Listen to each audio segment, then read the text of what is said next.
దర్శనార్థి శ్రీరామనవమి సందర్భంగా గంగరాజు మార్గు గ్రామంలో 100 సంవత్సరాల నుండి కళ్యాణం జరుగుతుంది. ఈ సంవత్సరం జరుగుతున్నది 100వ కళ్యాణ మహోత్సవం. ఈ సందర్భంగా 100 మంది పుణ్య దంపతులచే కళ్యాణ మహోత్సవంలో కూర్చోబెట్టి వాళ్ళకి కళ్యాణ కంకణం కట్టడం జరిగింది. కావున 50 మంది భక్తులు వచ్చేసి శ్రీరామనవమికి దర్శన భాగ్యాలు కలిగాయి.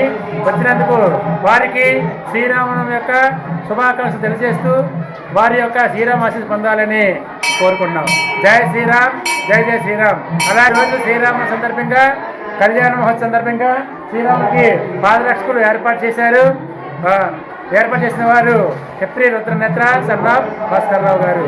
అలాగే ఈ ఆలయ కమిటీ ధర్మకర్త మచ్చిరాజ్ బాలరాజు గారు, ఆలయ పూజారి శ్రీ క్షత్రియ భాస్కర్రావు గారు, డిఎస్కే ఫ్యాషన్ టైలర్. వంతు లోక సమస్త సన్మంగళం భవస్తు. వాసుదేవాయ వాసుదేవాయ సహకార సమక్తిమే. శ్రీ 100వ కళ్యాణ మహోత్సవ సమస్తు. జై శ్రీరామ్, జై జై శ్రీరామ్.